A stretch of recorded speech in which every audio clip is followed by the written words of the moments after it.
Hello my dear student, आज हम लोग ग्लाइकोलाइसिस पढ़ते हैं या ईएमपी पाथवे पढ़ते हैं बहुत ही आसान शब्दों में, बहुत अच्छे तरीके से। तो हम चलते हैं बिना समय गवाए हुए, ग्लाइकोलाइसिस या ईएमपी पाथवे पढ़ते हैं। ठीक है, तो ग्लाइकोलाइसिस आप सभी लोग जानते हैं। ग्लाइकोलाइसिस का मतलब होता है ब्रेकडाउन ऑफ द ग्लूकोज होता है। ठीक है, इसी को एम्बेडेन मेयर हॉफ पाथवे बोलते हैं, जो कि ग्लूकोज के मालिक्यूल से पायरुविक एसिड मालिक्यूल बनता है। तो आप अगर देखेंगे तो इसमें दो फेज आते हैं। कितने फेज आते हैं इसमें? टोटल दो फेज आते हैं। इसमें टोटल आपके दो फेज आते हैं। इस फेज में सबसे पहला आता है आपका प्री पायरेटरी फेज आता है। प्री पायरेटरी फेज आता है। दूसरा फेज आता है पे ऑफ फेज आता है। ओके, अब आप प्री पायरेटरी जो फेज होता है, प्री पायरेटरी जो फेज होता है, ये लगभग लगभग एक से लेकर के, टोटल एक से लेकर के ये 5 के बीच में जो होते हैं उसे प्री पायरेटरी फेज कहा जाता है। 1 2 3 4 5, ठीक है। 1 से लेकर के 5 के बीच में क्या कहा जाता है? प्री पायरेटरी फेज कहा जाता है। बाकी आपको 6 से लगा करके टोटल 10 के बीच में, ठीक है, इसे पे ऑफ फेज कहा जाता है। पे ऑफ फेज कहा जाता है। ओके, अब आगे की बात करना चाहेंगे। अगर इसमें हम बात करें तो इसमें ग्लाइकोलिसिस में टोटल 10 स्टेप होता है। कितने स्टेप होते हैं? 10 स्टेप। स्टेप नंबर 1 2 3 4 5 6 7 8 9 10 स्टेप होते हैं। टोटल ग्लाइकोलिसिस 10 स्टेप में कंप्लीट होता है। अब आगे चलते हैं। अब आपको ये ध्यान रखना है कहाँ कहाँ एनर्जी यूटिलाइज हो रहा है, कहाँ कहाँ से एनर्जी मतलब निकल रहा है, रिलीज हो रहा है। तो आप देखेंगे स्टेप नंबर 1 से और स्टेप नंबर 3 के बीच में, स्टेप नंबर 1 और स्टेप नंबर 3 में देखेंगे तो एटीपी से एडीपी, मतलब यहाँ पे 1 और 3 के बीच में एटीपी हमारा क्या हो रहा है? खर्चा हो रहा है, एटीपी यूटिलाइज हो रहा है। ठीक है, उसके बाद अगर आप देख पा रहे होंगे, उसके बाद आपका स्टेप नंबर 6 से एनर्जी रिलीज होना स्टार्ट हो गया है। देखेंगे तो दो इनऑर्गेनिक फास्फेट है, ठीक है, 2 मालिक्यूल आप यहाँ पे एनर्जी या ग्लूकोज है। उसके बाद आप देखेंगे यहाँ पे एन डी प्लस है, निकोटिनामाइड एडेनिन डाई न्यूक्लियोटाइड है। ठीक है, तो आप इसमें देखेंगे यहाँ पे 2 एनर्जी, यहाँ पे 2 एनर्जी और यहाँ पर 2 एनर्जी, मतलब 6 और 7 के बीच में। तो यहाँ पर क्या होगा? एनर्जी निकल रहा है, मतलब रिलीज रहा है। और फाइनली और 10 स्टेप पे देखेंगे तो यहाँ पर भी एनर्जी निकल रहा है। ठीक है, तो ये कहने का मतलब है ये 1 से और 3 के बीच में एटीपी आपको देना पड़ेगा और उसके बाद 6 और 7 और 10 के बीच में आपको एनर्जी रिलीज होना स्टार्ट हो जाएगा। ओके, अब हम बात करना चाहेंगे, कुछ स्टेप की बात करना चाहेंगे। 4 और 5 के बीच में ये जो होता है हम लोग स्प्लिटिंग फेज होता है, स्प्लिटिंग फेज होता है, जिसकी आप देख पा रहे हैं स्प्लिट मतलब टूट जाता है। जो ग्लूकोज का मॉलिक्यूल एक है वो 2 हिस्सों में टूट जाता है एल्डोलेज की मौजूदगी में, जिसमें आगे चल कर के ग्लिसरल्डिहाइड 3 फास्फेट बना लेता है और डाईहाइड्रोक्सी एसीटोन फास्फेट बना लेता है। ठीक है, अब हम चलते हैं स्टेप पढ़ते हैं कैसे क्या होता है स्टेप में। अब देखिए स्टेप, तो आप देख पा रहे होंगे तो ये ग्लूकोज की मौजूदगी में, मतलब ग्लूकोज मालिक्यूल एटीपी से एडीपी में कन्वर्ट होता है मैग्नीशियम की उपस्थिति में। और यहाँ जो एंजाइम होती है हेक्सोकाइनेज होता है, जो कि हेक्सोकाइनेज कहाँ पाई जाती है? ये पाई जाती है आपके मसल्स के अंदर। 2 एंजाइम होती है, हेक्सोकाइनेज और ग्लूकोकाइनेज। जो ग्लूकोकाइनेज होता है वो लीवर में पाई जाती है, हेक्सोकाइनेज मसल्स में पाई जाती है। तो ग्लूकोज हेक्सोकाइनेज एंजाइम्स की मौजूदगी में ये ग्लूकोज 6 फास्फेट बना लेते हैं। ठीक है, तो पहला स्टेप ये कंप्लीट हो गया। अब अगला स्टेप में देखेंगे, यहाँ पर फास्फोहेक्सोज आइसोमेरेज की मौजूदगी में ये आपका बना लेते हैं यहाँ पर फ्रक्टोज 6 फास्फेट बना लेते हैं। ठीक है, तो 2 स्टेप कंप्लीट हो गया। उसके बाद अगर आप देख पा रहे होंगे अगला, अब यहाँ पर एनर्जी फिर यहाँ पे दिया जा रहा है एटीपी और एडीपी, मतलब एनर्जी यहाँ इन्वेस्ट हो रहा है। तो यहाँ पर एंजाइम की मौजूदगी क्या है? फॉस्फोफ्रक्टोकाइनेज की मौजूदगी है। तो ये बना लेते हैं फ्रक्टोज 1,6 बाई या बिस फास्फेट। बिस का मतलब 2 मालिक्यूल यहाँ फास्फेट्स है, बिस फास्फेट हो जाता है। ओके, उसके बाद अब मैंने कहा था कि 4 और 5 के बीच में स्प्लिट फेज होता है। क्या होता है? स्प्लिट फेज होता है। तो यहाँ पर क्या है? यहाँ एल्डोलेज की मौजूदगी में, एल्डोलेज एंजाइम की मौजूदगी में ये क्या बना लेते हैं? ये ग्लिसरल्डिहाइड 3 फास्फेट में ये टूट जाते हैं और ये डाईहाइड्रोक्सी एसीटोन फास्फेट में टूट जाते हैं, जिसे हम कभी कभी ग्लैब के नाम से जानते हैं और उसे धप के नाम से जानते हैं। किसकी मौजूदगी में? ये किसकी मौजूदगी में होंगी? ये ट्राइयोज फॉस्फेट आइसोमेरेज एंजाइम की मौजूदगी में होगी। ओके, अब ये चीज़ क्या हो गया, ये स्टेप 5 हो गया। अब आगे देखिए यहाँ पर क्या होगा, ऑक्सीडेशन और फास्फोरिलेशन होगी। क्या होगी? ऑक्सीडेशन फास्फोरिलेशन होगी। फास्फोरिलेशन मतलब addition of the phosphate group होगा।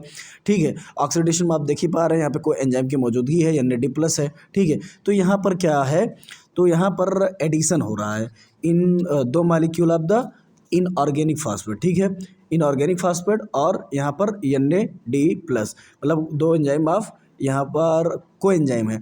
तो मौजूदगी की अगर हमें बात करूं तो यहाँ मौजूदगी है एंजाइम की ग्लिसरल्डिहाइड 3-फॉस्फेट डिहाइड्रोजिनेज एंजाइम की मौजूदगी में, जो ATP जो एनर्जी को एंजाइम के फॉर्म में मिल रहे हैं, आगे चल करके ये ब्रेक डाउन कर लेते हैं 1,3-बिस्पोफॉस्फेट या 1,3-बाइफॉस्फेट ग्लिसरेट में कन्वर्ट हो जा रहे हैं। उसके बाद अगला स्टेप देखेंगे।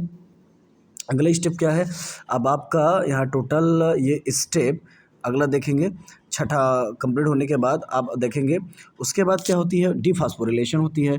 यहाँ पर आप देखेंगे कि फिर यहाँ पर ADP दिया जा रहा है और ADP से क्या मिलता है, हमें एनर्जी मिल रहा है। ओके, अब यहाँ पे क्या है, यहाँ पे आपका यहाँ पे देखेंगे तो फास्फोग्लिसरेट काइनेज की मौजूदगी में ये 3PG बना लेते हैं। क्या बना लेते हैं?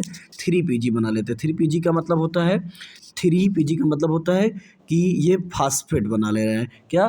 3-फॉस्फेट ग्लिसरेट बना रहे हैं। ओके, उसके बाद शिफ्टिंग हो रहा है यहाँ फास्फेट का कार्बन नंबर 3 पे और कार्बन नंबर 2 पे।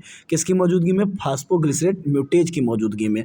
और ये फिर आगे चल करके 2-फॉस्फोग्लिसरेट बना लेंगे। ओके, अब आगे की बात करेंगे तो डिहाइड्रेशन हो रहा है। ठीक है, क्या हो रही है? डिहाइड्रेशन। तो यहाँ पर आप देख पा रहे हैं यहाँ पर दो मॉलिक्यूल ऑफ द वाटर है जो इनोलेज की मौजूदगी में, इनोलेज एंजाइम की मौजूदगी में यहाँ वाटर निकल रहा है। तो निकलने के बाद ये बना लेंगे फास्फोइनॉल पायरूवेट बना लेंगे। क्या बना लेंगे? फास्फोइनॉल पायरूवेट बना लेंगे। और फाइनली डीफॉस्फोरिलेशन होगा। तो डीफॉस्फोरिलेशन में आप देख पा रहे हैं तो यहाँ पर 2 ATP से 2 ADP में कन्वर्ट हो जा रहा है। किसकी मौजूदगी में? किस एंजाइम की मौजूदगी में? आप देखेंगे पायरूवेट काइनेज की एंजाइम की मौजूदगी में। और फिर आप देख पा रहे होंगे ये फाइनली हमारा पायरूवेट बना लेता है, पायरूवेट बना लेता है। ठीक है, ये आपकी ग्लाइकोलिसिस कंप्लीट हो गई साइकिल। लेकिन अब हम एनर्जी या ATP कैसे जोड़ेंगे, कितना खर्च हो रहा है, कितना नहीं खर्चा हो रहा है। ठीक है, तो उसके बारे में थोड़ा सा देख लेते हैं।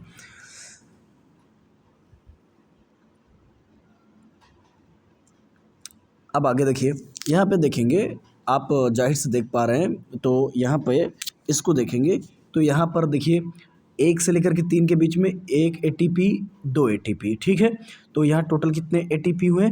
यहाँ पर टोटल 2 ATP क्या हो रहे हैं? खर्चा हो रहे हैं। क्लियर है कि नहीं?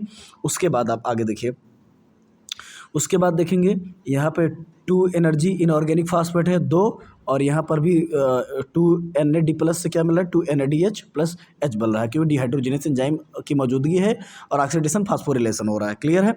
तो इससे कितना है? 2 2 दूना 4 हो गए। कितना होगा ये टोटल कितने हो गए?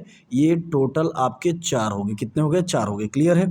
अब आगे देख पा रहे हैं यहाँ 2 ATP है, तो टोटल ये कितने हो गए? अब ये कितने होंगे? ये 2 हो गए। क्लियर है? अब आप स्टेप नंबर 10 पे आइए। स्टेप नंबर 10 पे भी कितने मिल रहे हैं आपको? स्टेप नंबर 10 पे भी आपको 2 ATP मिल रहे हैं। कितने ATP मिल रहे हैं?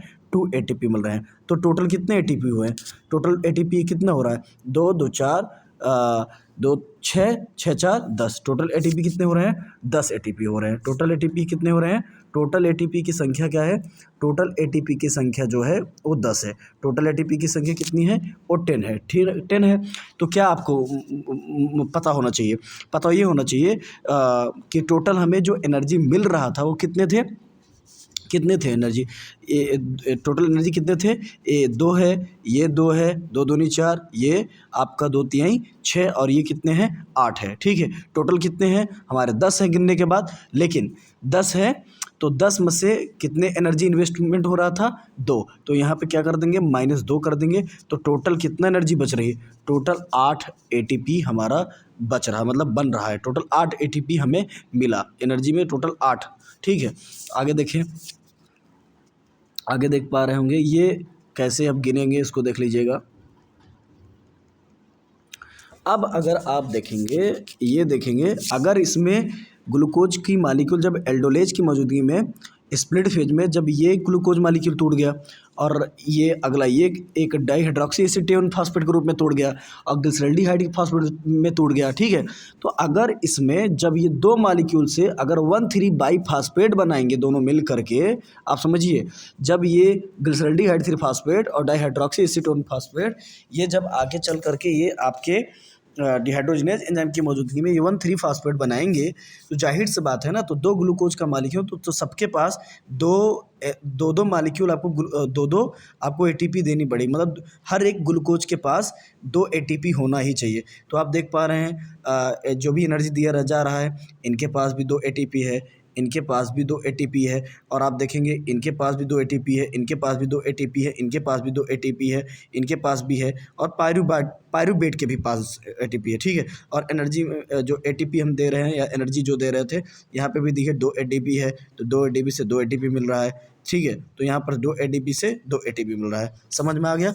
आगे लास्ट स्टेप ये है, याद रखना होगा आपको, अगर ये जो पायरूवेट बनते हैं एनारोबिक कंडीशन में बनते हैं, एरोबिक कंडीशन में बनते हैं। किसमें? एरोबिक कंडीशन में पायरूवेट बनते हैं। पायरूवेट काइनेज की मौजूदगी में 2 एडीपी से 2 एटीपी में बनाते हैं। तो कोई पूछे कि पायरूवेट के पास कितने एटीपी होते हैं, तो 2 एटीपी, मतलब ग्लूकोज के मालिक्यूल कितने होते हैं, 2 एटीपी होता है फाइनली, ठीक है। और उसके बाद अगर यहाँ पर एनारोबिक कंडीशन होगा, याद रखेंगे, अगर यहाँ पर एनारोबिक होता है, एरोबिक का मतलब प्रेजेंस ऑफ ऑक्सीजन, एनारोबिक अगर कंडीशन होता है तो बहुत ध्यान से रखिएगा। तो एनारोबिक में क्या होगा, तो यहाँ पर हो जाएगा लैक्टेट डीहाइड्रोजनेज, क्या हो जाएगा, लैक्टेट डीहाइड्रोजनेज हो जाएगा, और यहाँ पर हो जाएगा NAD+, क्या हो जाएगी, NAD+ को एंजाइम हो जाएगा, और ये बना लेंगे तब लैक्टेट बना लेंगे, ठीक है। हमने पूरी कोशिश करी है कि आपको ये वीडियो समझ में आ गया हो। यदि हमारी वीडियो पसंद आई हो, प्लीज़ लाइक करें, सब्सक्राइब करें एंड शेयर करें। थैंक यू सो मच, धन्यवाद।